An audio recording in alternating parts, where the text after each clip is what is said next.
What's up, guys? It's your girl, Small Time Hero, and welcome to my Teen Wolf Rewatch, where I will be rewatching Teen Wolf with you guys, and we're going to talk about all of the things that we probably missed when we didn't watch it, or if you didn't watch it, we're going to talk about the things for you to watch out for. We are going to go over all of the episodes. I am going to probably break down each episode, so I am really excited for this. I hope that you guys are excited. I hope you guys are Teen Wolf fans. Or if you just wanted to watch the show and you needed a reason to get into it, I hope that I can give you that reason.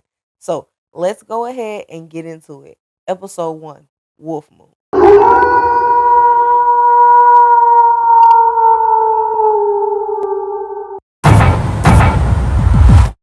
So we open up the episode with the Beacon Hills Sheriff Department going into the Beacon Hills Preserve, and they are looking for a dead body.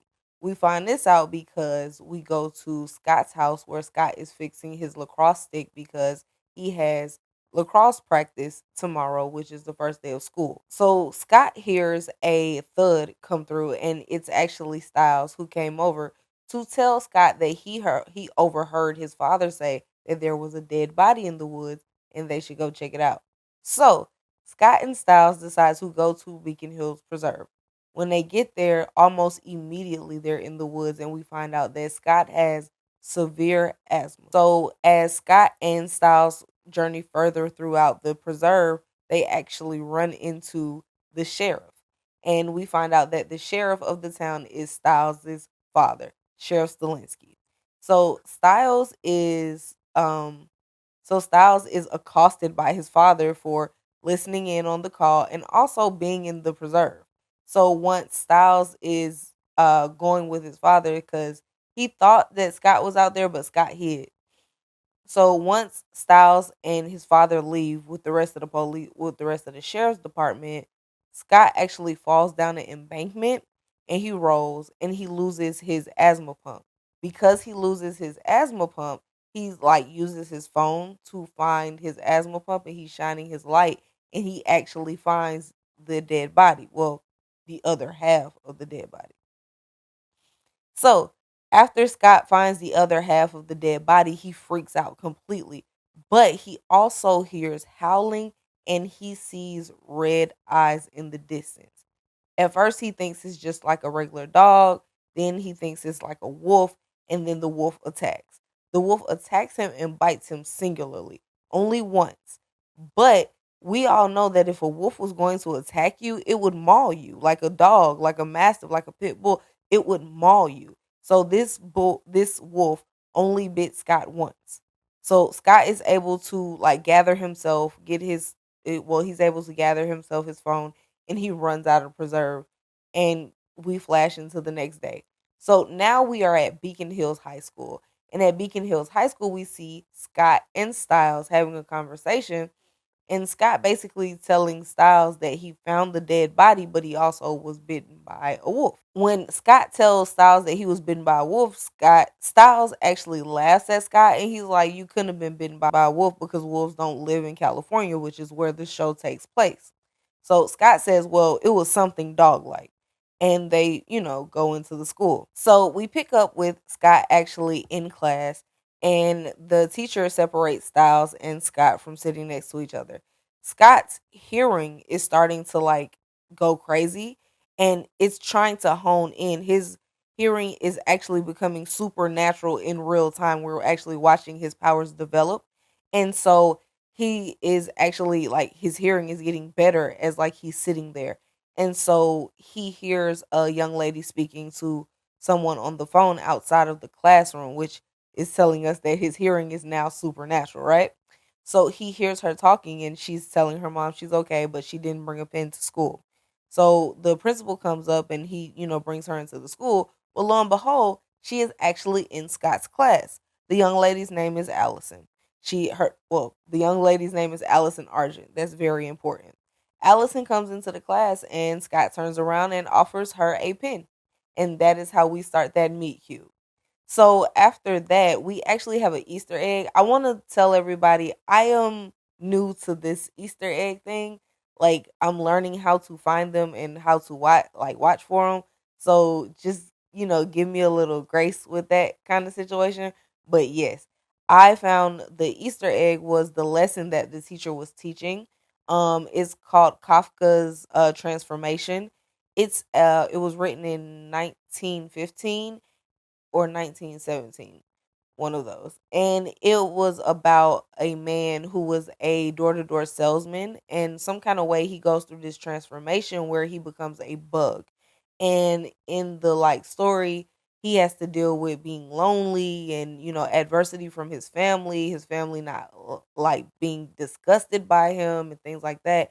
And it kind of like foreshadows what's gonna happen like within Teen Wolf. Of course, like Scott doesn't go through like a lot of shaming, but at some point Melissa goes, "I can't even look at you." This is like season 2, I think. So we're gonna talk about that when we get there, and I'll remind you of that here. But yes, so Allison, he gives Allison the pen, and the teacher goes over the lesson, and the lesson is an Easter egg as to what is about to actually happen with Scott. So after that, we actually go out into the hallway where they the popular crowd, Jackson and Lydia, are talking to Allison. And Scott Styles and a young lady named Harley, whom we don't actually see that many times. I'm not gonna call y'all out for this. Yes, I will. She disappeared. I don't know where the hell this young lady went, but she disappeared, and I thought she was just as good as everybody else. She could have definitely had a role. Anyway, so she's like, well, "Oh wow, they've already accepted her into the clique," and Styles is like, "She's beautiful. All beautiful people hang out." So we move on to Lydia and Jackson actually invite Allison to come to a party that they are having on Friday. I don't know if they were having it or if they were just going, but they invite her, and she says she can't go because Friday is family day. And after that, we go on to the lacrosse field. We see Styles and Scott walking up to the lacrosse field, and Scott is expressing to Styles that he really has to make first line this year. And Styles is just like, "Well, if you make first line, who's gonna sit on the bench with me?" So we've already established that Styles isn't great at lacrosse, but he doesn't necessarily care. I think he plays lacrosse because Scott plays lacrosse and they got to spend time together. That was his best friend. So I think that kind of establishes that. So while on the lacrosse field, Coach Finstock. So we actually meet Coach Finstock right here, and his favorite line, Greenberg, go run a lap. And coach basically tells Scott to grab a goalie stick and go get in the goalie box. And he's basically telling him that he needs to pump up the rest of the players' self esteem while simultaneously tearing down Scott's self esteem. It's actually quite masterful how he's able to do that. But so Scott does go, and he's able to catch every toss or every throw that is coming at him. If you are a lacrosse fan or you like lacrosse and you can tell me what's going on in lacrosse, I would love to know, because I've watched this show probably about 4 times all the way through, and I still don't know anything about lacrosse. Not that I'm trying to learn, though. I am not necessarily trying to learn anything about lacrosse. But anyway, so um Scott is able to catch every pass being thrown at him, and he tells Styles, he like, "I don't know what happened. I was just able to like react in enough time. Like I had all the time in the world to react," which shows that his wolf like reflexes are coming back. I mean, his wolf like reflexes are coming in. And so we see that portion of him gaining those powers. He also is basically lined up at this first tryout, and or well, this first line audition, I guess I could call it. I don't know. I guess you would probably call it a practice. So he lines up against everybody, and he is doing all kind of acrobatics, and his agility and speed is going crazy. So everybody's like, "Oh shoot, Scott is the guy." So Scott so we move forward. So Scott tells Styles that his he is like either infected or something is going on with him, because he can smell things, he can hear things, he's able to move and all kind of things, you know, just miraculously. And Styles actually like laughs and he's like, "Yeah, you have lycanthropy." And like he's playing, but yeah.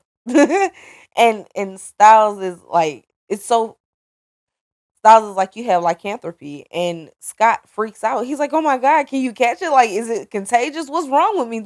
And he's like, no, like, you're gonna be a werewolf. But he's playing, but also not so much. Like, I think even though it's depicted as Styles is like kind of guessing at this, honestly, he could have been like knowing. Like, honestly, if we're gonna keep it real. Styles also jokes with Scott about the fact that next Friday, or the Friday of the party, he actually, it would be a full moon, and he would actually, like, change on the full moon if he had lycanthropy. And Scott, tells him that's not funny. So Scott and Styles are in the woods actually looking for the body that Scott found the other night when Styles was taken away from with his father. So they're actually looking for it, and Scott is like, okay, I can't find the body, but I do need my inhaler. They're like $80, and all of a sudden we see this figure appear behind them, and it's a guy, and this guy is Derek Hale, in which Styles says, "Oh my God, his family burnt up in a fire." That's crazy that that's the first thing you say about a person. But yeah, so that's what Styles tells Scott, like, oh, his family burnt up in a fire. You don't know who that is? And Derek is basically like, y'all are trespassing, y'all are on private property, y'all need to get the fuck on. And then he throws Scott his inhaler. So now Scott has his inhaler. So later on, Scott actually goes to his job where he is a assistant to a vet, and he is getting ready to dress his wounds because of course he got bit, and so he's like, okay, I don't want to get infected, so he's gonna dress it. But the bite mark is no longer there. There is just the dressing and the blood, so you know that at one point it was a bite mark there and it was bleeding, but now it's completely gone. So he's like, what the hell? He doesn't do too much, but he goes on to actually do his job. I guess he figures, I can figure it out when I get home. So he actually goes on to feed the cats. And when he walks into the cat room, the cats go nuts. And if you know anything about cats, it just sounds like a bunch of Halloween noises. So the cats go nuts. And after the cats like lose it, he hears a knock at the door. And that knock is actually the new girl from school. It's Allison, and she is covered in rain. Because it's pouring rain outside, and she says she hit a dog.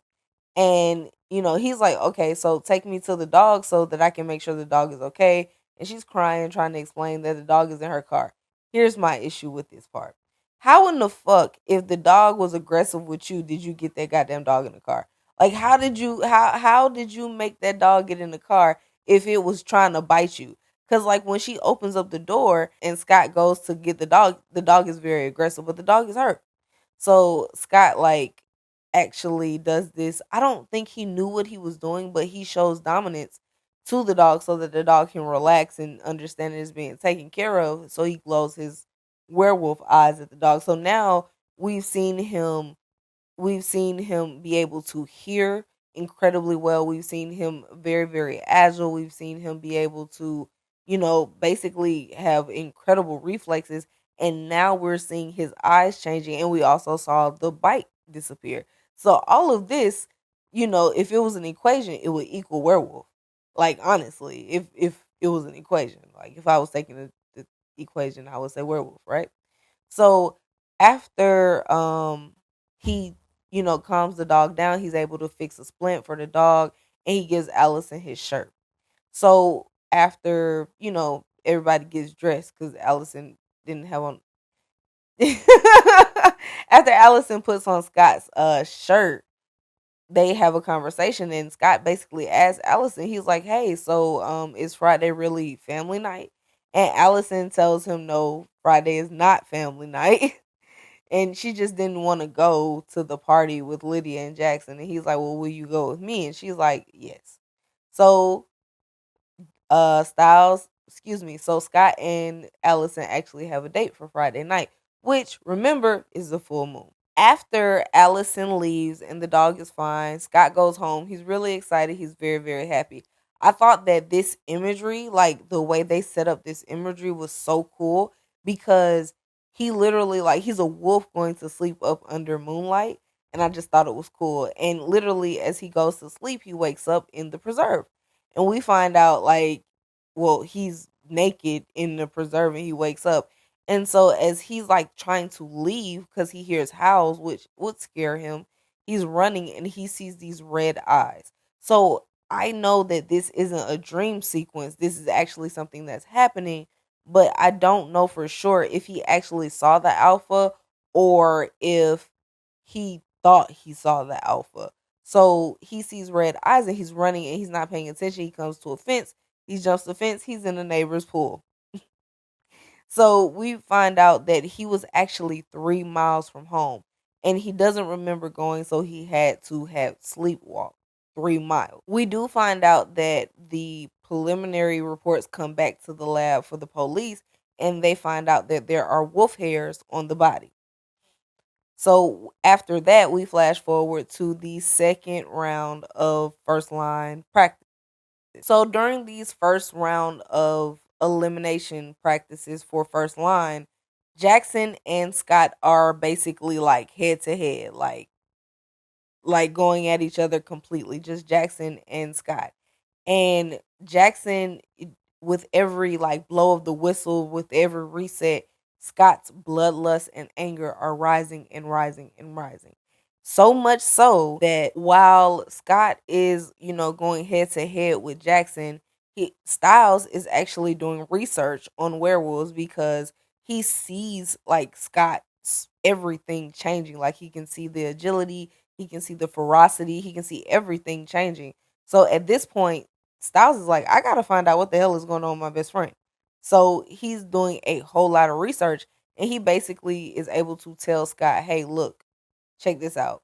The angrier you get, the more bloodlust you're gonna have. And you can kill me. Which I'm your best friend. Don't kill me. But, Scott is like, I'm not worried about the bloodlust, but it's actually playing lacrosse is actually raising his pulse to the point where he is very, very angry. So finally they get to the McCall house. And, Styles is showing him his research and everything. And he's just like, look, man, I know you want to go out with Allison. I know that's your boo. And you were really excited that you even got this date. But understand this. You're not going to be able to go out with her if you're going to maul her. And, Scott is not trying to hear that shit. He's like, I got a date with Allison. It's perfect. My life is perfect right now. Don't do this to me, Styles. And Styles is just like, bro, like, you can't do it. And Scott gets upset and he loses it and lashes out on Styles, which is the first time he tries to kill Styles. But we also see him hit one of the office chairs in his room and we see that he has claws. So like subtly and slowly they're showing us like all of the things that he would naturally as a werewolf be able to do. Like there are some werewolves that have like different abilities, like even where different animals, like there's were coyotes and were jaguars and things like that of that nature, which we will get into way later in the seasons. But yes, that is like, you know, specific things that he can do as a werewolf, and they're showing you how they go. So going against everything that Styles has warned him about. So we flash forward to the night of the party, and we actually see Scott and Allison arrive at Lydia's party. Everyone is having a good time. It's a really great time to be there. And we also see one uninvited guest. That is Derek Hale, lurking in the corners, being a real creep. But yes, Derek is in the corner, and Scott does see Derek, but there is a specific reason that Derek is there. Derek is there because it is a full moon, and he wants to know if Scott is actually a excuse me, if Scott is actually a werewolf. So Derek is lurking in the back. Scott and Allison start to dance, but Scott is actually having a like he starts to like have like what looks like a migraine situation going on, and he has to like leave. So Scott abruptly leaves. He doesn't say anything to Allison, he just leaves. And when he leaves, he goes home and he's like in the shower trying to calm down, but he cannot calm himself down because he's not in control. It's not his blood pressure pushing him to transform. It's not his bloodlust pushing him to transform. It's literally the full moon, and he can't resist a full moon, especially that young of a beta. So when Scott does come home, Styles follows him, and Styles is trying to get in the room, and Scott is like, "No, don't come in here, because basically I can kill you." And so Scott tells Styles that he thinks that Derek is the one that bit him. Well, Styles says to him that if Derek is the one that bit you, he's also the one that took Allison home that night. So both of them kind of jump into action, and Scott is on his way to Allison's house, and Styles is on his way to Allison's house, but we only see Styles make it to Allison's house. When Styles does get to Allison's house, he's talking to her mother. He's basically saying gibberish and nothing. So she calls Allison, and Styles does confirm that Allison is okay. Back over with Scott, we see Scott running through the woods, and he is literally like running on all fours. He's getting his wolf on, and we see Allison's jacket hanging in the woods. And Scott loses it. He's like, why is her jacket out here? Like, where are you at? And so Derek comes out. And Derek is like, "Hey, look, you are going to hurt that girl. I made sure she made it home safe, but if she would have went home with you, you would have hurt her." And Scott is like, "What are you talking about? I wouldn't have hurt her. You're the one that bit me."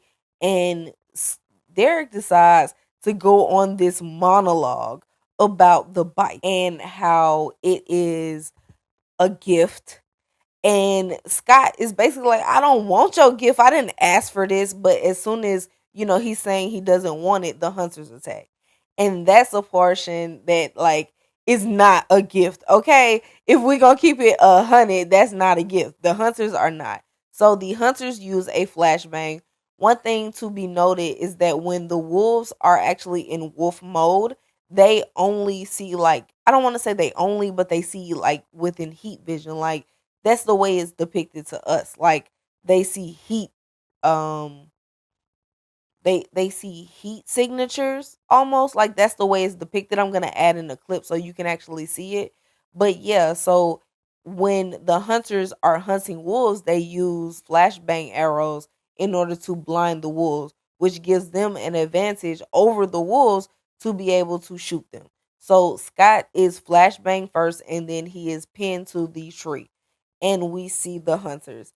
And like, it's a group of just, random motherfuckers, and then there's badass Chris Argent. Like, you can put a fucking cable on that. Like, Chris Argent is a badass from season 1 all the way until, like, even I'll even say he was kind of badass in the movie, even though the movie sucked. Sorry, Jeff. The movie sucked. But yeah, so I feel like Chris Argent is a badass from season 1 all the way to the movie. So yes. We see Chris Argent. And Chris Argent actually is the person who pinned Scott to the tree, but Derek jumps in to actually save Scott.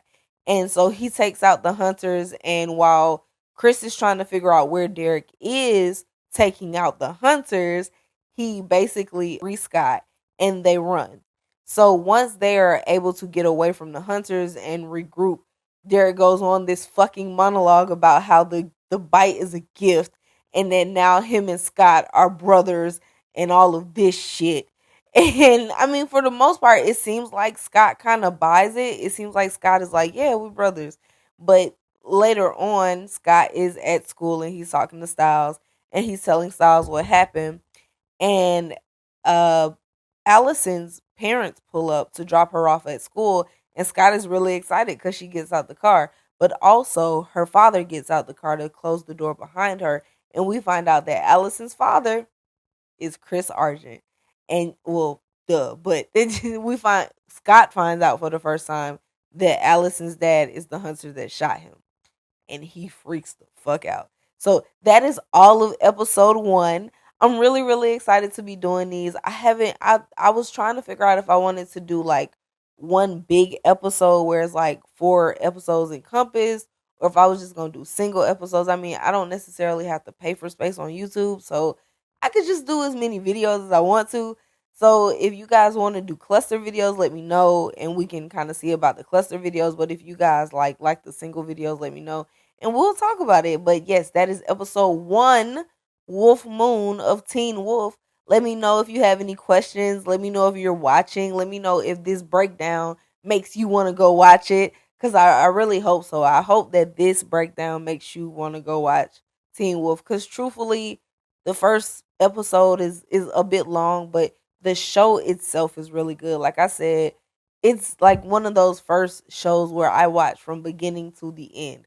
Like nothing came in between me and my Teen Wolf time. So let me know how y'all feel, and I will holla at y'all in the next video. Oh, I do have some announcements. On March 18th, Invincible is back. Yes, this is going to be at the end of every video you watch from this point to March 18th. What I need from you is to come and join me and my friend as we do a live watching of the first episode of Invincible, and we're doing a drinking game. Every time they say Invincible, we're gonna drink. Okay, yeah, but yes, I need you to come over to the Small Time World YouTube channel and come to our live March 18th at 8 p.m. so you can play the How Invincible Are You with us? And we can talk and watch the first episode of Invincible. A lot of people have been telling me that they're coming, so I'm looking forward to it. And make sure that you subscribe and you like and you comment. I say you subscribe and then send this video to like 3 other people so they can subscribe. And then they send this to 3 other people so they can subscribe. And then we get like a pyramid subscribe shit going. And I can just love on y'all and give y'all videos all the time. But yes. Please subscribe to this video. Make sure you comment, like, tell me what you like about Teen Wolf. If you like the show Teen Wolf, if you have a show that you want me to sit down and break down, I will, look into it. I will take suggestions. I don't know if I'm gonna do it yet, because my homegirl definitely put me on Paradise, but I haven't watched season 2. I know episode like 4 is out of season 2, but I've been late on it. So I don't know. But I do know that I will be covering Invincible, and I am going to lead up to season 4 of Invincible. I'm also covering The Boys. I haven't decided if I'm going to do a video that leads up to the new season of The Boys, but I might as well. But I also have like Spider-Man Noir. I'm covering a lot of stuff. Like we're getting ready to roll into it.